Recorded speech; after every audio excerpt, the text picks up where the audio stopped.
Hi, I'm Jaden. Today I'm going to be discussing how air conditioning had an effect on Arizona and the valley and the population boom after the invention of the air conditioning, and how Phoenix was later developed, which caused them to create a efficient street grid system. So first, starting off with the invention of air conditioning, it was invented in 1902. Obviously, it took a long time for it to take off and to get patented and even go on markets and to even become accessible to people.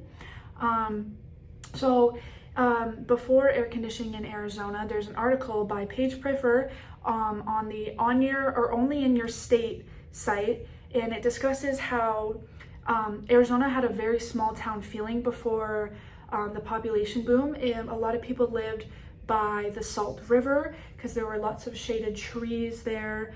A lot of Native Americans and indigenous people made a living there. They farmed there, they had their families there.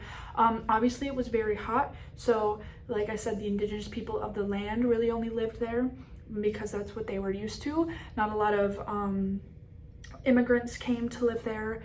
Like I said, because it was too hot, a lot of them lived more up north at that time and in the Midwest and the East and maybe the Northwest. But in another article by Brad Long posted on History Adventuring states how the only kind of air conditioning that existed during like 1940s, 1950s was in commercial buildings like malls, schools, departments. So they said it would be so hot outside, but once you walked into a mall, people would be like, ah, oh, the air conditioning feels so nice. But yeah, that was how it was prior to air conditioning becoming very popular and accessible. Now, when air conditioning did become more accessible, then that's when the population boom happened.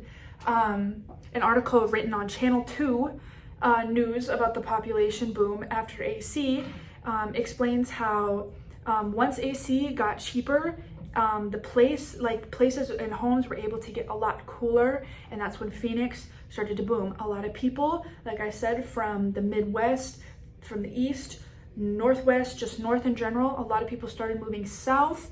Like a lot of people moved to Texas during that time. A lot of people moved to California during that time. This is 1950s, 1960s in that area, maybe even 70s. It was still growing a lot.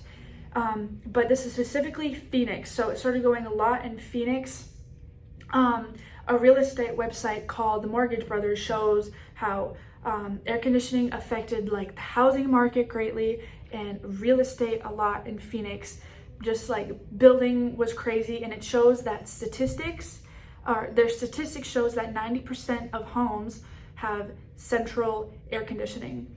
When in the US, it's 86% has central air conditioning, which is still a lot, but Phoenix is hot and you need to have air conditioning in order to live there. People can enjoy the warm outdoors, but then they could come in their homes and feel the cool air outside or inside.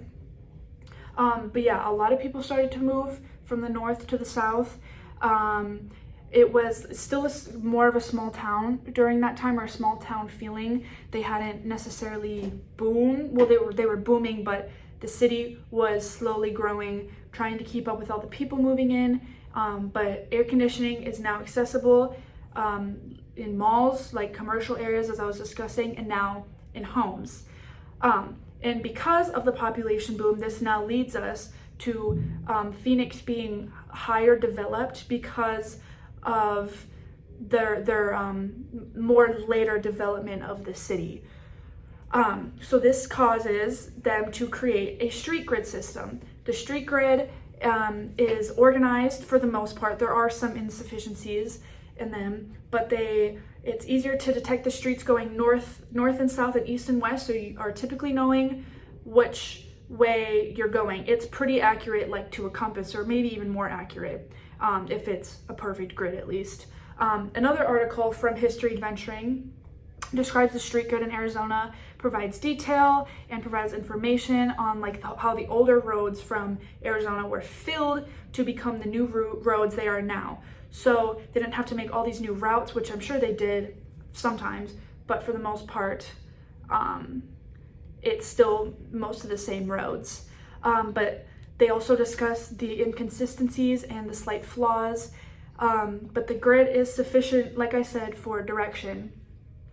But the slight flaws is discussed in AZ Central's article. It discusses what's good about the grid system and what's not good about the grid system, how it's split up into like avenues and streets and the names that they use, and the number block, or the block numbers are sufficient for the most part. But then obviously, like I said, there are insufficiencies, which is the inconvenient part about the grid system. But they also provided a picture of the grid system. And yeah, so chronologically, that's how they went from Arizona being a smaller area to it booming from air conditioning and having the development of the street grid system.